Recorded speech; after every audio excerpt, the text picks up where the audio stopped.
ella. Dile a ellos, busquen su refugio. Dile que aquí estoy, un ragamuffin.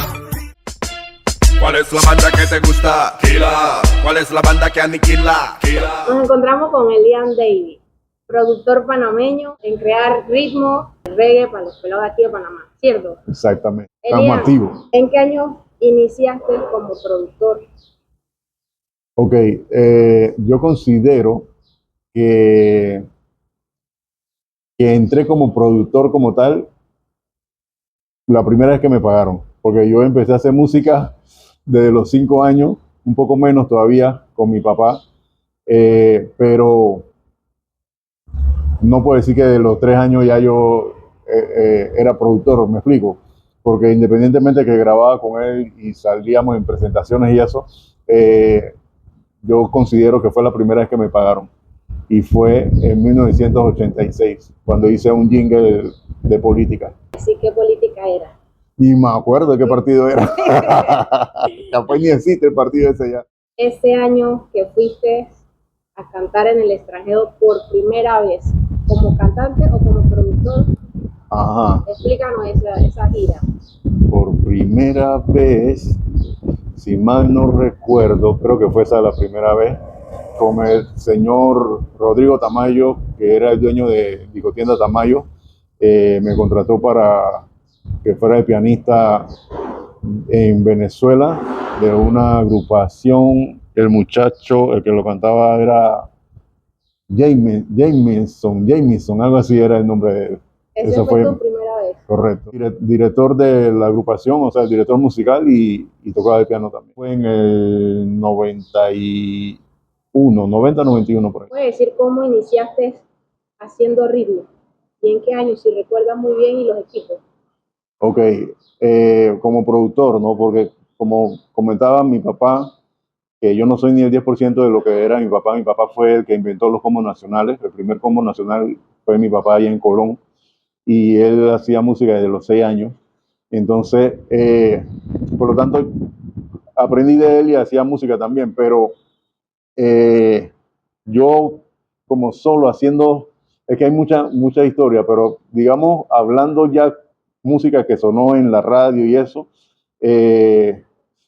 la historia es larguita, pero buscando como el punto ese que fue el punto de inflexión, fue, digamos, el Chombo se había ido de Fabulosa Estéreo y estaban buscando productor. Entonces Renegado me llevó a mí a Fabulosa y Rolando Guillén llevó a DJ Pablito. Entonces ahí quedamos haciendo música los dos para una producción que se llamaba La Brigada. Pero digamos, ya yo venía haciendo música. O sea, cuando llegué a Fabulosa ya yo sabía hacer música, ¿no? Entonces, pero lo que usaba era el piano, de ahí salía, o sea, era un controlador MIDI, que era como un piano, donde ahí yo sacaba el ritmo de la batería, el bajo, la guitarra, todo salía de ahí. Nada como la actualidad que tienen los productores, todo fácil ahora. No, ahora tú le mandas y le dices a la inteligencia artificial y lo hace. No, qué bueno saber eso, cómo iniciaste, cuáles eran los instrumentos que usabas para sacar ritmo, porque todo era crudo, no había nada de lo que hay ahora. Sí, exacto. Había, pero no era lo mismo, pues, porque no estaba tan avanzada la tecnología.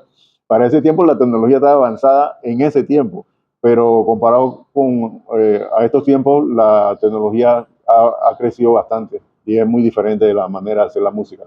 Elian, tu primer álbum, autoproducción, ¿en qué año y cuál fue? O sea, un álbum mío que yo dirigí todo. Bueno, la mayoría cuando me contratan a mí es para que yo lo dirija, ¿no? Entonces, pero mío, como tal, por decirlo así, podría decir La Rosca, la primera Rosca, aunque ya yo había hecho la Brigada 2, la Brigada 3, había hecho Overload 2 y después hice Overload 3, pero digamos que todo dependía de mí, o sea que yo tomé la decisión full, fue La Rosca, la primera y todas las que siguieron, ¿no? Pero en caso, digamos, cuando yo le hacía producciones a Nayo, por ejemplo, El Exorcismo, D-Squad, la mayoría, o sea, el director musical era yo, entonces yo le decía, vamos a hacer esto, y él decía, está bien, pues. Digo, Era entonces, la creatividad dentro de, eso, de ese proyecto. correcto, ajá. Nítido. Bueno, es bueno saber eso. So, Elian, ¿cuál fue o cuáles son o cuáles fueron? Porque hay unos que están, otros que no están. Ajá. El artista más difícil de trabajar y el artista más colaborativo contigo para quedar de acuerdo que eso es lo que tú dices, Elian. Eso, vamos a trabajar eso así. Ajá. Lo más difícil es cuando el cliente paga, porque el cliente a veces piensa que porque paga tiene la razón y no es así. Es como, yo hago como una especie de trampa, por decirlo así, o truco, que, que, que eso lo apliqué más bien porque yo también hago diseño gráfico, lo aplicaba más bien en el diseño gráfico y también lo aplico en la música, que cuando el cliente me pide un diseño gráfico, yo pongo un elemento mal puesto.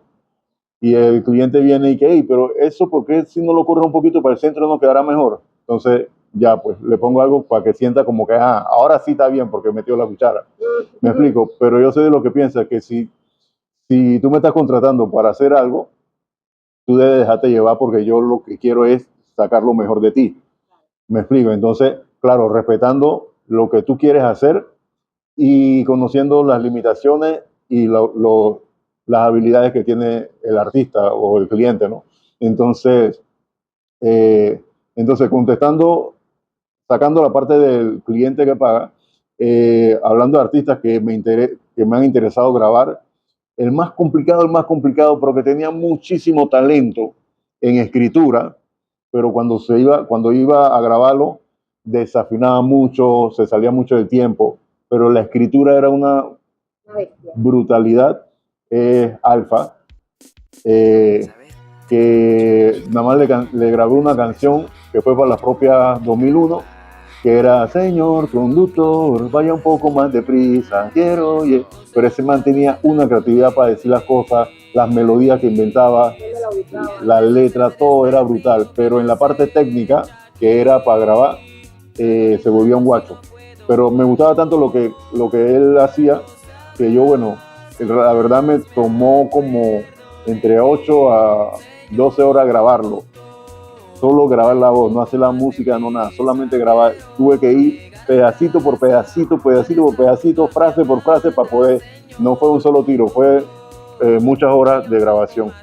Entonces, ese fue el más complicado, porque como comento, pues no es que era un artista malo, porque tenía buenos elementos. La parte de la sincronización, o sea, llevar el ritmo, la entonación era lo que le faltaba. Pero bueno, ese fue el más complicado. Y para mí, si tengo que dar 3 o 4, yo tengo 4 artistas, no, voy a hacer top 5, el top 5 de artistas que para mí tienen mucho talento, que son fáciles de grabar y que yo le puedo decir, hey, no, varía, esto no, esto hazlo así. Y que tienen un buen oído, o sea, que no tengo problema con nada, sin orden de jerarquía. Está el Rookie, Cafú, Aldorán, Little Fast y Original Fat. Esos son mis 5 preferidos. Casi todos los artistas tú has trabajado. Sí. ¿Qué artistas no has trabajado todavía y que posiblemente te hubiese gustado, te gustaría hacer un proyecto con él? Generalmente son los de la nueva escuela. Justamente eso, porque somos generaciones distintas. Y no se ha dado como ese puente, por decirlo así, ¿no? Pero artistas que me gustan mucho y que me gustaría trabajar con ellos, me gusta mucho el Bossa, muchísimo. Me gusta también el Tachi, aunque tengo un rato que no lo escucho porque yo mismo me he alejado un poco de las redes. Y me gusta Yemil también. Esos son los artistas que son los que me gustaría grabar.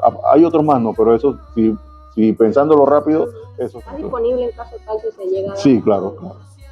Experiencia como productor aquí en Panamá, que te sientes satisfecho de haber trabajado con algún tema, proyecto, con algún artista, cuál que tú dices, me siento orgulloso de este? Ok, la verdad, todos los temas que yo he grabado no puedo sacar uno como especial basándome en la pregunta. Cada canción que haya hecho, sea que haya funcionado súper o que no haya funcionado tanto, me siento bien porque yo disfruto lo que hago. Si siento que voy a hacer algo que no lo voy a disfrutar, prefiero no hacerlo. Independientemente de que si me van a pagar bastante o me van a pagar poco, yo primero analizo si me voy a sentir bien haciéndolo. Y después de eso entonces sí entramos en la negociación, pues. Así que no podría decirte como este tema me hizo sentir orgulloso. Todos los temas me hacen sentir bien porque es algo que yo creé, pues, por decirlo así. Pero si hablamos como de cosas como de éxito,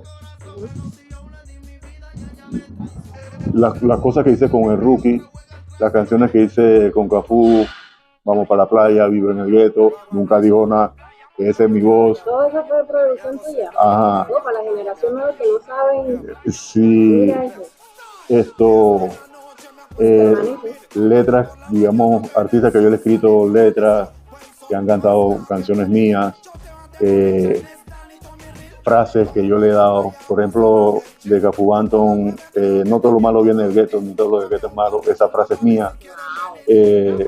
Aldo Ran, que ha cantado temas míos, quieren que yo le haga caso, y así pues. Entonces, eso son cosas que para mí, aunque digamos entre comillas no representen tanto dinero, para mí es algo que es exitoso para mí, pues porque logré algo que me gusta. ¿Sabes cuántas personas hay que les gustaría hacer algo y tienen que trabajar de otra cosa? Que quieren ser músicos y tienen que trabajar de contabilidad porque necesitan pagar unas cuentas. Entonces no hay nada mejor que trabajar de algo que te gusta.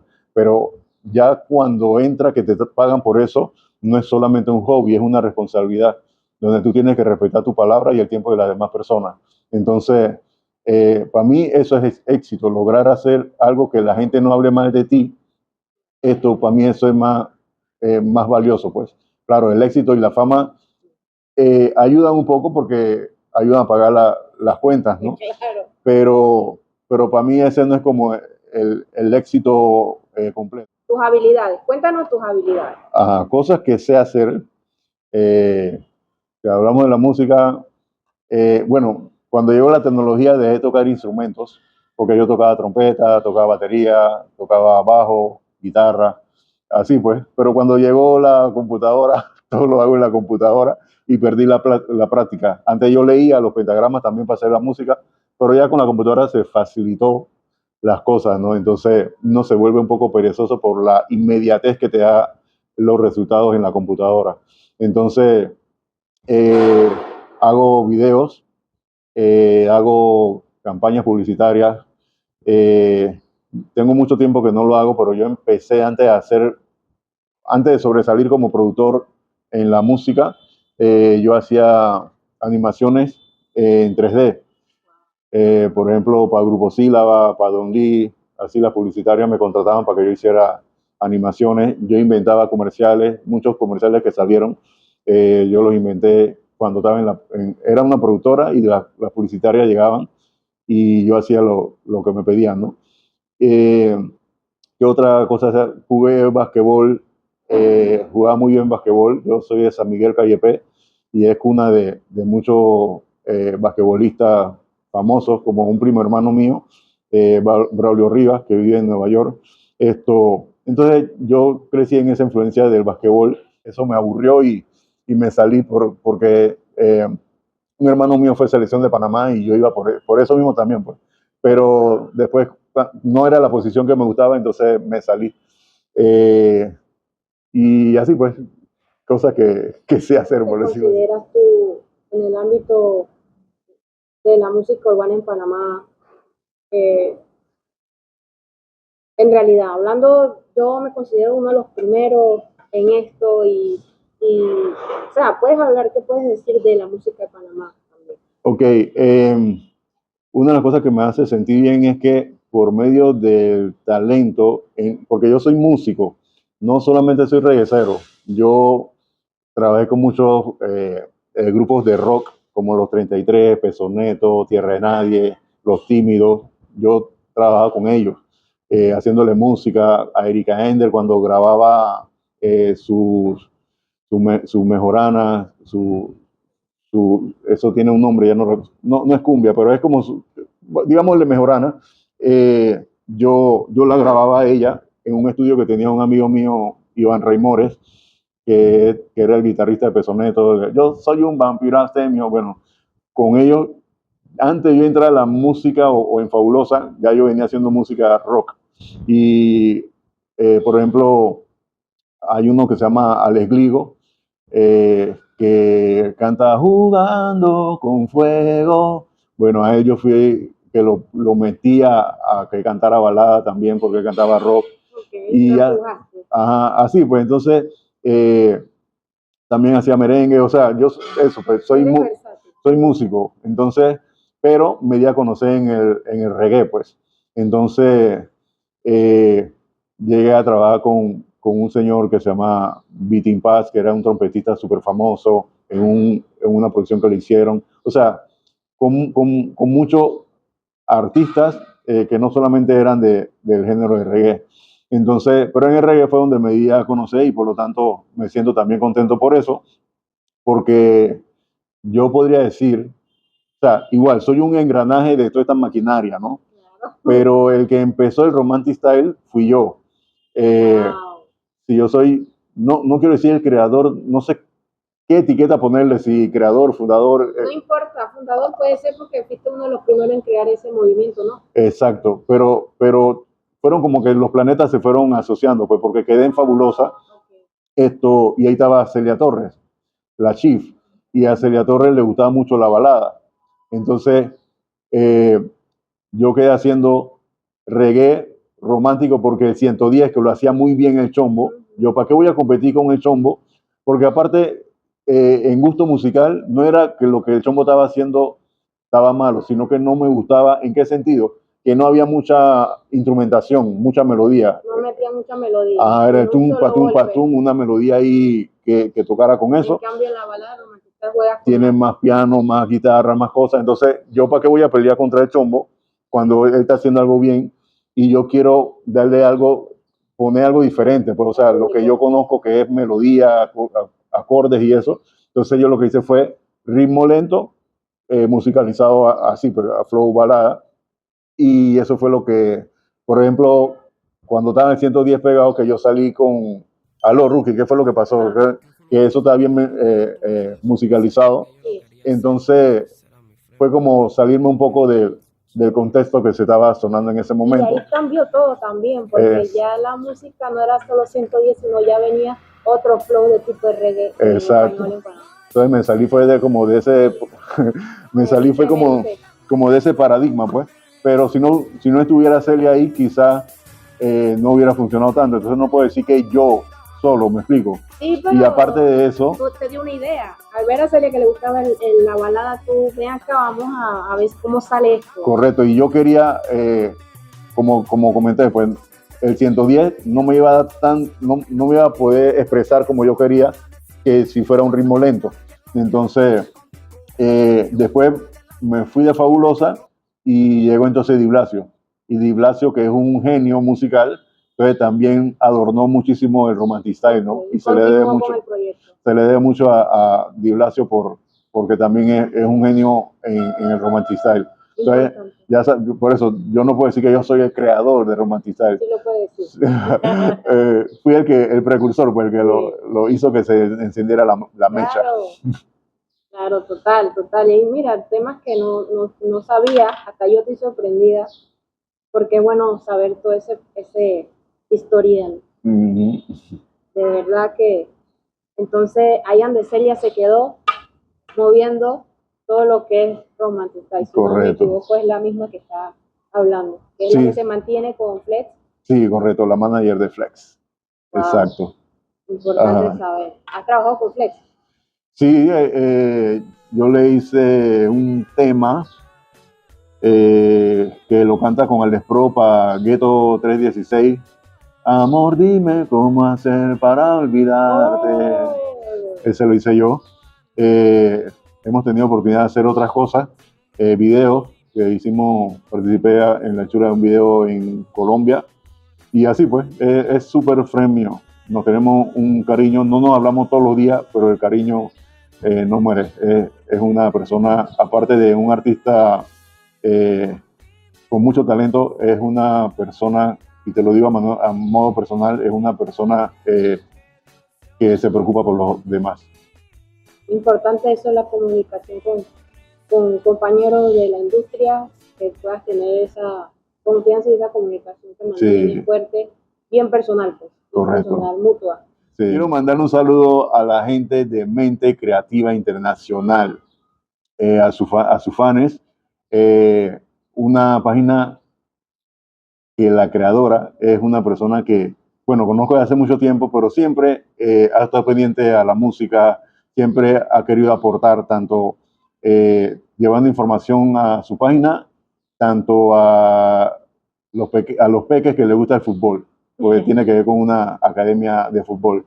Entonces, quiero mandarle saludos de parte de Elian Davis, el Coyote.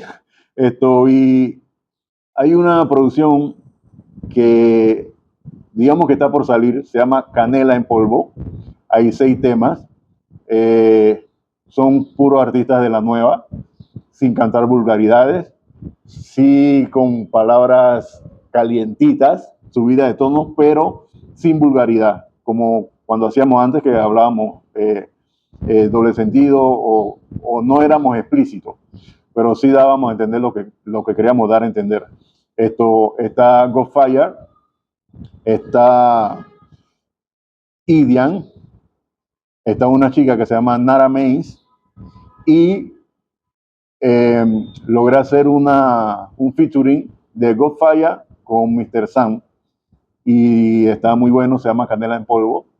En realidad ya está en las plataformas, solo que estoy armando los videos para empezar a promocionar. Así que de aquí a que salga esto ya ustedes pueden ir a buscar y escuchar los temas. Canela en Polvo, ¿saben por qué Canela en Polvo? Porque te acuerdas que Romantital era puras cosas románticas y todo lo demás. Llegó la nueva y empezó a decir las cosas explícitas y eso le llamaron canela. Entonces dije, estás caneleado, pongo en la tanda de la canela y eso, porque era muy explícito, decían las cosas a rajatabla. Entonces yo dije, no, voy a usar artistas de la nueva, pero que no sean explícitos. O sea, con su talento, su flow actual, pero sin tener que ser vulgar. Así que, ¿cómo le voy a poner eso? Canela en polvo. Práctico, exacto. Rapidito, creativo, muy creativo con tu idea y nuevo proyecto. Entonces, en todas las plataformas, Instagram, Elian. Mi Instagram es Coyote Music Pack. Ya saben, mi gente, Coyote Music Pack. Dale follow, comparta, play. Every day.